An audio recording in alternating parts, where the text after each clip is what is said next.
याच्याशी संबंधित आहेत. काल शिवसेना उद्धव बाळासाहेब ठाकरे पक्षाने आंदोलन घेतलं होतं पुण्यामध्ये आणि आम्हाला वाटलं होतं कुठं ना कुठेतरी या विषयाला काहीतरी एक पूर्णविराम मिळेल किंवा याच्यातून एक तोडगा निघेल. अनेक गोष्टी अशा असतात ज्या राजकारणाच्या पलीकडे असतात आणि मला वाटतं मूलभूत असतात. सगळ्याच पक्षांनी प्रश्न हे विचारणं गरजेचं असतं.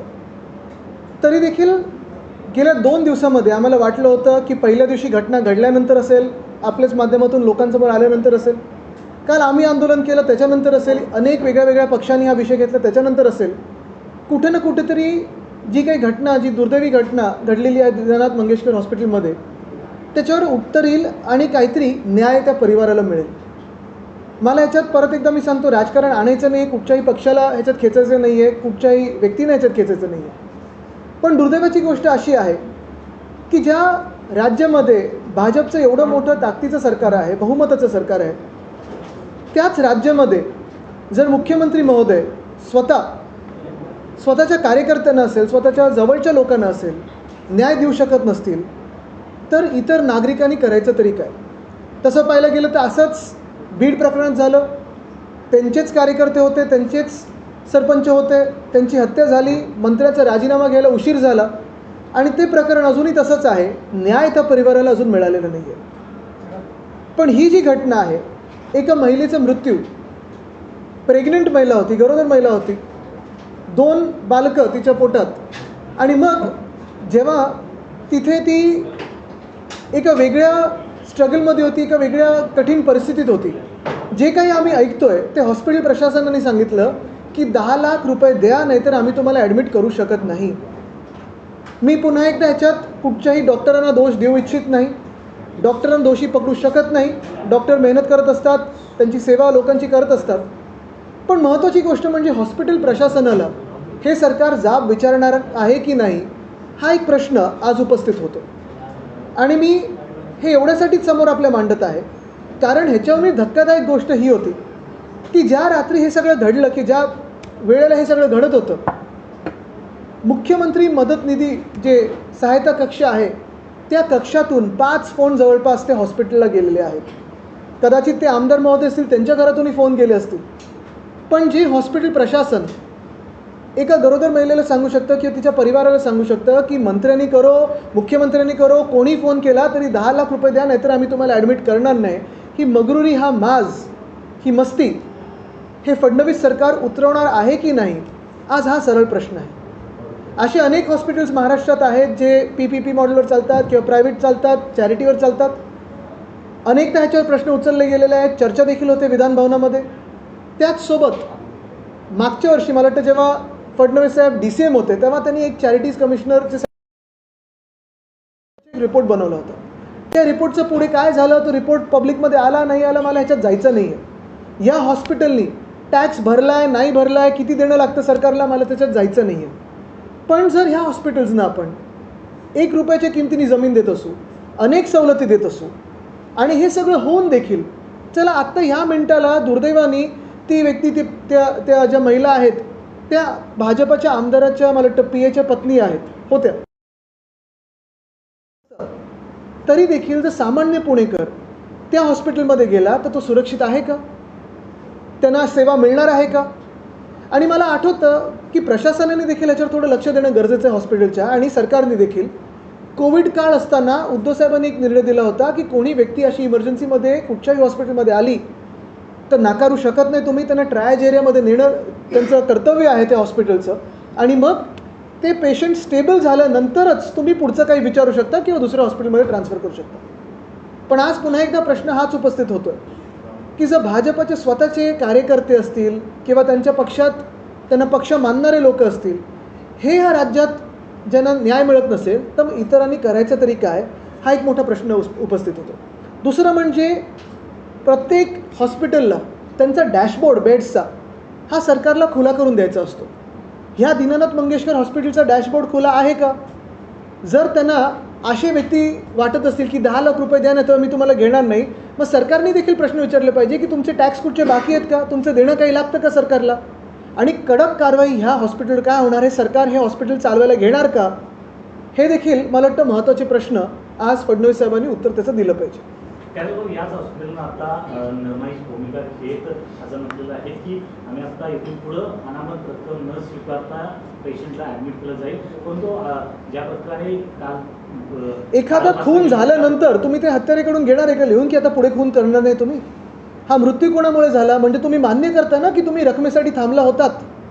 आणि मग जेव्हा मुख्यमंत्री कार्यालयामधून स्वतः मुख्यमंत्र्यांच्या कार्यालयामधून आणि मदत कक्षामधून जेव्हा तुम्हाला 5-5 फोन येतात तेव्हा तुम्ही त्या पेशंटला मदत नाही करू शकत. खरं तर त्या फोनसाठी पण का तुम्हाला थांबायला पाहिजे? कोणीतरी पेशंट त्रासात आहे, इमर्जन्सी पेशंट आहे, तुम्हाला पेशंटची हिस्ट्री माहिती आहे, मेडिकल हिस्ट्री माहिती आहे, अशा पेशंटला तुम्ही नाकारू कसं शकता?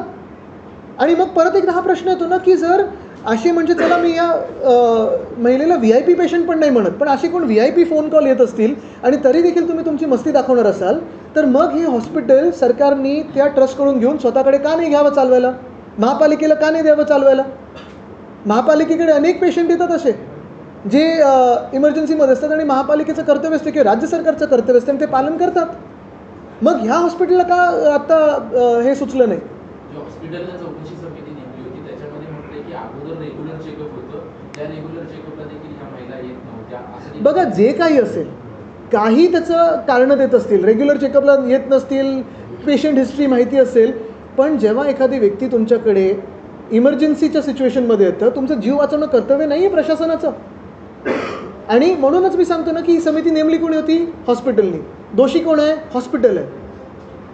मृत्यू कुठे झाला आहे? कोणामुळे झाला आहे? हॉस्पिटलमुळे झाला आहे. तर मग परत एकदा मी हेच सांगत आहे की कदाचित ह्याच्यात मी डॉक्टर्सना आणूच इच्छित नाही आहे, पण प्रशासन जे आहे ना हॉस्पिटलचं त्यांनी ही सगळी उत्तरं दिली पाहिजे आणि सरकारने उत्तर दिलं पाहिजे की मुख्यमंत्री कार्यालयातून जर काय 5 फोन गेले असतील, जे आता मला पेपरमधून पण कळलं, पण असतील किंवा नसतील, सामान्य नागरिक सामान्य पुणेकर या हॉस्पिटलमध्ये सुरक्षित आहे का? आणि बाकीच्या हॉस्पिटल्सचं काय? मग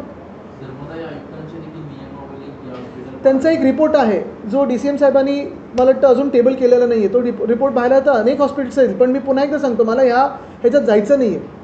ह्या हॉस्पिटलची ही जी काही घटना घडलेली आहे त्याच्यावर सरकार कारवाई करणार की नाही करणार आज हा प्रश्न आहे. कारण बघा आज भाजपचे कार्यकर्ते जाऊन एखाद्या प्रायव्हेट क्लिनिकमध्ये तोडफोड करत आहेत, न्याय मागत आहेत, तरी देखील सरकार भाजपचंच असून मुख्यमंत्री भाजपचे असून काही बोलायला तयार नाहीत. असं मी कधी कुठच्याही राज्यात पाहिलं नाही आहे. दुसरा कुठचाही मुख्यमंत्री कुठच्याही पक्षाचा असता तरी एवढं हतबल नसतं. सोशल माध्यमामध्ये जातीय धार्मिक मी ह्याच्यात कारण ज्या प्रकारे भाजपच्याच कार्यकर्त्याच्या पत्नीला जर न्याय मिळत नसेल तर काही भाजपचे काही संघाचे कार्यकर्ते मात्र या मंगेशकर रुग्णालयाची पाठराखण करताना बघा मी तुम्हाला सांगू ह्याच्यात दुर्दैवी आहे की आपल्याकडे महाराष्ट्रात अनेक गोष्टी आहेत त्याला जातीय रंग लागायला लागलेला आहे. जातीय रंग लागणं गरजेचं नाही माझ्या तरी दृष्टिकोनातून, कारण मी जे काही माझ्या आजोबांकडून शिकलो, माझ्या वडिलांकडून शिकत आलेलो आहे, माझ्या पणजोबांकडून जे मी पाहिलेलं आहे म्हणजे त्यांच्या आत्मकथित वगैरे, जातपात धर्म ह्याच्या पुढे माणुसकी असते. आणि माणुसकीची जात किंवा माणुसकीचा धर्म जर पाहिला तर एकमेकांना पहिलं पाठबळ देणं आहे. आणि अशा परिस्थितीत मला वाटतं जे कोणी दोषी असतील त्यांचं जात धर्म काही न पाहता त्यांच्यावर कारवाई त्या प्रशासनावर झाली पाहिजे. ह्या हॉस्पिटलचा हा सगळा प्रकार समोर आल्यानंतर आपण म्हणतो की आता शासनाने सगळी यंत्रणा ताब्यात घेऊन ह्या हॉस्पिटल शासनाने चालू नाही. हे हॉस्पिटल जर अशी मस्ती असेल कुठच्याही हॉस्पिटलची, तुम्ही विचार करा मुख्यमंत्री सहायता निधी कक्षातून फोन जातो, 5 फोन जातात आणि सांगतात कोणी फोन केला तरी आम्ही ऐकून घेणार नाही. ही मस्ती नाही तर काय हो? म्हणजे अजून याच्या पलीकडे काय करावं एखाद्या पेशंटनी? तुम्ही विचार करा दुर्दैवाने दुसरं कुठचंही पुणेकर असेल त्यांना जर फोन कॉल करायला असे कोणी आमदार नसतील, खासदार नसतील, मुख्यमंत्री नसतील तर ते करणार तरी काय? आणि त्यांनी अशा हॉस्पिटल्सवर विश्वास ठेवावा. मी तर हे सांगतो पहिलं म्हणजे ह्या हॉस्पिटलचं डॅशबोर्ड शासनाकडे आहे की नाही हे शासनाने सांगावं. दुसरी गोष्ट म्हणजे शासनाने ह्याच्यात चौकशी लावावी. तिसरी गोष्ट म्हणजे हे प्रशासन एवढं मगरूर काय, मस्ती काय आहे या प्रशासनाला हॉस्पिटलच्या ते देखील कळणं गरजेचं आहे. चौथी गोष्ट म्हणजे ह्याच्यात जे काही दोष असतील हे हॉस्पिटलचे, ते हॉस्पिटलचे दोष सुधारायला सरकार पुढे येईल का किंवा ह्या हॉस्पिटलला सरकार स्वतःकडे घेणार का चालवायला हे पण कळलं पाहिजे. आणि जे हॉस्पिटल 10 लाख भरा नाहीतर आम्ही तुम्हाला ॲडमिट करणार नाही अशा हॉस्पिटलचं काही देणं आहे का महानगरपालिकेला, इन्कम टॅक्सला, अजून कोणाला कोणाला? जिस प्रकार से पुणे के हॉस्पिटल में प्राइवेट महिला चाहती है गर्भवती महिला उसको एडमिट नहीं जाती, यहाँ तक ये कहा जाता है कि 10 लाख वाली भरी उसके बाद आप बिल्कुल। हालांकि उस महिला की हत्या पूरी घटना को आप किस तरह से? मैं 2 दिन से इस घटना पे कुछ कह नहीं रहा था क्योंकि मुझे इस पर बात करना भी ठीक नहीं लग रहा था। कभी कभी ऐसे होता है कि हम जब बात करते हैं तो उसको एक राजनीति की तौर पे देखा जाता है, लेकिन कल हमने शिवसेना उद्धव बाळासाहेब ठाकरे पक्ष ने आंदोलन किया क्योंकि सरकार तो पूरी चुप है इस पर। आज मैं देख रहा हूँ कि स्वयं भाजपा के कार्यकर्ता, महिला कार्यकर्ता जाके एक डॉक्टर के प्राइवेट क्लिनिक में जाके तोड़फोड़ करके आए। इसका यही हम अनुमान लगा सकते हैं कि आज हमारे राज्य में भाजपा के ही कार्यकर्ता असुरक्षित महसूस करते हैं, भाजपा के ही कार्यकर्ताओं को न्याय नहीं मिल रहा है। और मैं शायद बहुत कम ही ऐसे राज्य हों जहां कोई मुख्यमंत्री ऐसे हाथ बांध के चुप बैठे हो। मैं तो यही अपेक्षित कर रहा था कि मैं इसमें ये एंगल लाना नहीं चाहता, लेकिन सत्य परिस्थिति जो है, फैक्ट शीट जो आपके सामने आनी चाहिए। जिस महिला का मृत्यु हुआ है बहुत ही दुर्दैवी बात है, लेकिन वो महिला एक भाजपा के विधायक के पीए की पत्नी थी। एक मिनट के लिए ये भी कनेक्शन बाजू में निकाला जाए, लेकिन वो महिला वहाँ मांग करी थी तो सिर्फ मेडिकल उपचार की, कोई हेल्प करे, कोई मदद करे, यही तो उसका कहना था। अच्छा, वो अभी हॉस्पिटल कह रहा है, अस्पताल कह रहा है कि हमें उसकी पेशेंट हिस्ट्री पता थी, चेकअप के लिए नहीं आता था। तो सब सारी जान पहचान होते हुए भी, ये सारे फैक्ट्स पता होते हुए भी क्यों हॉस्पिटल ने इमरजेंसी ट्रीटमेंट नहीं दी? मुझे याद है कोविड के समय उद्धव साहब ने एक रूल बनाया था कि जो भी इमरजेंसी सिचुएशन में आए तो कोई भी हॉस्पिटल नाकार नहीं सकता है, उन्हें ट्रायल एरिया में ला के स्टेबल करना ज़रूरी है। आज क्या हुआ है?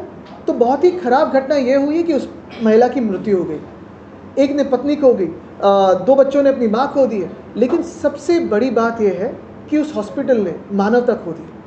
और यही बात मैं कहना चाहता हूँ कि अगर ये हॉस्पिटल पूछ रहा है कि ट्रीटमेंट देने से पहले 10 लाख रुपए दीजिए, तो क्या इनके टैक्स कोई बाकी नहीं है? कोई इनके पीएमसी, पूना म्यूनसिपल कॉर्पोरेशन हो या आईटी हो, कोई बाकी नहीं है? और फिर क्या ऐसे हॉस्पिटल पे, प्रशासन पे कार्रवाई क्यों ना हो? इसमें मैं डॉक्टर्स को खींचना नहीं चाहता, क्योंकि डॉक्टर्स तो दिन रात अपनी सेवा लोगों की करते रहते हैं। लेकिन जब ऐसी बात बनती है तो ये कर्तव्य होता है पूरे हॉस्पिटल प्रशासन का कि ऐसे मरीजों को सेवा दी जाए, तुरंत दी जाए और जान बचाए, फिर बाद में सब चीज़ हो सकती है। वो कहना था ना, जान है तो जहान है, वही तो बात है। आप क्या मांग कर रहे हैं? मैं तो मांग कर रहा हूँ यही कि पहली बात सरकार इस पर इंक्वायरी करे, फडणवीस साहब खुद इस पर बात करें। क्योंकि अगर आप भीड़ की बात देखो, भाजपा के सरपंच की हत्या हुई, भाजपा को आंदोलन करना पड़ा, हम सब ने आंदोलन किया, लेकिन सरकार चुप बैठी थी। वैसे ही आज इस महिला का मृत्यु हुआ है। क्या यही हॉस्पिटल जो कहता है कि 10 लाख रुपए भरो नहीं तो आपको एडमिट नहीं करेंगे, कोई ना कोई तो दोषी होगा, कोई प्रशासन से दोषी होगा? क्या इन पे कार्रवाई होगी? क्या ये हॉस्पिटल सरकार लेके खुद चलाएगी या म्यूनसिपल कॉर्पोरेशन को देगी? दूसरी बात यही है, अगर आप देखें तो क्या डैशबोर्ड उनका ठीक था, चल रहा था? क्या डैशबोर्ड ओपन टू सीएमओ था? चीफ मिनिस्टर ऑफिस ने जब पूछा, 5 फ़ोन लगभग गए चीफ मिनिस्टर ऑफिस से या उनके मदद कक्ष से, क्या डैशबोर्ड चल रहा था? क्या डैशबोर्ड का ट्रांसपेरेंसी थी? और यही बात मैं कहना चाहता हूँ, हमारे राज्य में एक मुख्यमंत्री है, 2 उप मुख्यमंत्री है, हर एक का अपना अपना मेडिकल हेल्प कक्षा खोला हुआ है, तो भी ऐसी घटना घटती है। तो फिर क्या मतलब है सारे मेडिकल हेल्प सेंटर्स खोल के? एक जो वहाँ के ही मंत्री है, उप मुख्यमंत्री है, वो बीड़ के भी पालक मंत्री है, लेकिन खुद के जिले में तो देखें, जो डीसीएम है जो कहते हैं कि हमने बहुत सारे मरीजों की मदद की है, क्या हो रहा है? और जो सीएम है उन्हीं के पार्टी के किसी की मृत्यु हो रही है और वो खुद चुप बैठे हैं। ऐसे मुझे नहीं लगता कोई भी दूसरा सीएम ऐसे रिएक्ट करता, काफ़ी स्ट्रांग रिएक्शन आती। मैं इसमें राजनीति ना लाते हुए यही मांग करूंगा कि इंक्वायरी हो और हॉस्पिटल पे एक्शन हो। आदित्य, जिस प्रकार से महाराष्ट्र में आए दिन कई प्रकार की घटना घट रही है, क्या आपको लगता है सरकार जो है लापरवाह है कोई भी मामले में? मुझे बताइए, आपने सरकार के लगभग अभी 110 दिन देखे हैं, पहले 100 दिनों में क्या देखा आपको? भीड़ की घटना हुई, फिर परभणी में कुछ हुआ, किसानों की आत्महत्या बढ़ती जा रही है, उनका जो नंबर है वो तो हर दिन बढ़ते जा रहा है, महिलाओं पे अत्याचार, फिर वो पुणे की घटना हो या कहीं और की हो, वो तो बढ़ते जा रही है। एक कैबिनेट मंत्री को इस्तीफा देना पड़ा, दूसरे कैबिनेट मंत्री का कन्विक्शन हुआ, इस्तीफा लेना चाहिए था लेकिन नहीं लिया, बचाया गया। तो ऐसी सारी चीज़ों में मुझे एक नागपुर की तो घटना है ही बिल्कुल, फिर औरंगजेब की है, खुद ने निकाली, खुद ने कब्र अभी भर दी है। ऐसे मामले में मुझे कहिए सरकार बनाने का क्या मतलब है? अगर आपके 135 एमएलए हो, विधायक हो, और आप एक अच्छा डिसीजन नहीं ले पाते हो, तो क्या मतलब है सीएम बन के? मराठी भाषा एक मिनिट येऊन येतो. हां, एक प्रश्न असा होता की बीडचा काल गृहराज्यमंत्री योगेश कदम बीडमध्ये होते. आता केज पोलीस ठाण्यामध्ये गुन्हा नोंद झालेला आहे की गृहराज्यमंत्र्यांचाच मोबाईल चोरीला गेलाय. आता याच्या पुढे काय बोलायचं? जिस प्रकार से बात करें तो मराठी भाषा विवाद को लेकर हमने देखा मन से काफी आक्रामक थे. आपकी पार्टी के अभी शांत हो गए. हाँ वही आज चाहे पत्र लिखे बैक कहने से पीछे रहे. क्या ये पूरी राजनीति थी? उनके पत्र को आप किस तरह देख रहे हैं? शायद बिहार के चुनाव जल्दी आ रहे हैं और भाजपा के ही वो दोस्त है, लेकिन मैं कभी मनसे पे बात नहीं करता. मेरी भूमिका स्पष्ट है, जो हमारी पार्टी की भूमिका रही है पहले से. पहली बात तो ये है कि बहुत सारे राज्य में अनेक अलग अलग राज्यों के लोग काम करने जाते हैं और अलग अपनी अपनी भाषा बोलते हैं. फिर कोई स्थानिक भाषा बोलता है, कोई हिंदी बोलता है, कोई इंग्लिश बोलता है. ये सारी भाषा जो है ये हर दिन की व्यवहार की भाषा होती है. कोई अपनी भाषा बोले, कोई एतराज़ नहीं है, कोई तकलीफ़ नहीं है. कोई अभी अभी आया है, मराठी सीखना चाहता है, सीखी नहीं है इसलिए बात नहीं कर पाता है, कोई एतराज़ नहीं है. लेकिन अगर कोई मराठी का अपमान करे या फिर तमिलनाडु में जाओ तमिल का अपमान करे, कर्नाटका में जाओ कर्नाटक का अपमान करे, कोई यूपी में जाओ हिंदी का अपमान करे, ये कोई भी भूमिपुत्र मान्य नहीं करेगा. और जहाँ जहाँ भूमिपुत्र पे अन्याय होगा, जहाँ जहाँ मराठी का अपमान होगा, वहाँ हम तो लड़ेंगे. लेकिन अगर वैसे देखें तो सारे तो एक साथ रह रहे हैं. लेकिन ये सारे जो स्टंटबाजी होते हैं उसमें मुझे जाना नहीं, उस पर कोई बात नहीं करना.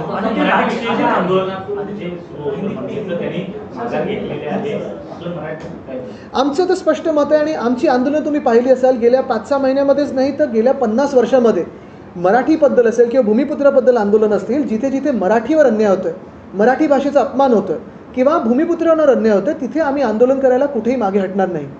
हां, असे अनेक लोक असतात जे आत्ताच ट्रान्सफर होऊन आपल्या राज्यात आलेत, त्यांना आपली भाषा येत नाही, समजू शकतो. अनेक लोक असेही असतात जे शिकायचा प्रयत्न करतात. अनेक लोक असेही असतात जे बोलण्याचा प्रयत्न करतात पण बोलतो अरे बाबा तू भाषा न बोललेला बरं आहेस, कारण लिंग बदलतात, सगळं काही बदलून टाकतात. तर नाही, आनंदजींचं चांगलं आहे मराठी. तर मी धारा प्रवाह बोलू शकतो आणि ह्याने आता कार्यक्रम सुरू केला आहे, चला मराठी बोलूया, बरोबर आहे, हे चांगली गोष्ट आहे बघा. आणि हेच मी सांगतोय की आपल्या राज्यात आज जे काही चाललंय ते 100 दिवसाच्या कार्यक्रमामध्ये जे फडणवीस साहेबांचं लक्ष होतं की 100 दिवसात काय पलट करू, जे त्यांचीच भाषणं मी निवडणुकांपूर्वी ऐकलेली, कुठेतरी वाटतंय का होतं? अरे राजनीति की घटनाएं हो रही है, लेकिन मौजूदा सरकार वक्त बिल से बाहर नहीं निकल रही. हर कोई केवल उसी पे बात कर रहा है. फडणवीस का कहना है 2000 से लेकर 2014 तक कई घोटाले हुए, कांग्रेस बाकी पार्टी सब में जिन्ना का भूत सवार हुआ है उनमें, भाजपा में. अगर भाषण देखे तो शायद जिन्ना से भी ज़्यादा प्यार उस समाज से भाजपा को हुआ है और कहते हैं हम हिंदुत्ववादी नहीं हैं. तो पहले आप उस बिल में हिंदुओं के लिए क्या है ये तो बताइए. अभी आज शायद आ रहा है क्रिश्चियनों की ज़मीनें वो छीनना चाहते हैं, कल बौद्ध धर्म की छीनना चाहेंगे. और यही नहीं, मैं आपको ये भी बता देना चाहता हूँ, इसी हॉल से मैंने पत्रकार परिषद ली थी, फिर सेना भवन से ली थी, कि ये वक्फ के पहले हिंदुओं की ज़मीन भाजपा छीनने चालू हुआ है. अगर आप अयोध्या देखें तो लोधा को ज़मीनें दी है, अदानी को ज़मीनें दी है. यहाँ मुंबई में कोली जो समाज है उनकी ज़मीनें छीन के वो क्लस्टर डेवलपमेंट यानी बिल्डर्स को देना चाहते हैं. तो जहाँ कानून नहीं है वहाँ तो छीन रहे हैं, जहाँ कानून था तो कुछ दिखा रहे कि हमें इस समाज के प्रति बहुत प्यार आ गया है, जिन्ना से भी ज़्यादा प्यार आ गया भाजपा को, ऐसे लगने लगा था. लेकिन सिर्फ और सिर्फ उनके मालक के लिए वो कर रहे हैं, दूसरे किसी के लिए नहीं. वैसे ही मैं आपको और एक बात पे आगाह करना चाहता हूँ कि आज मैंने पेपर में पढ़ा था कि कारमाइकल रोड पे एक प्लॉट जो गार्डन रिजर्वेशन का है 170 करोड़ के लिए उन्होंने अदानी को बेचा है.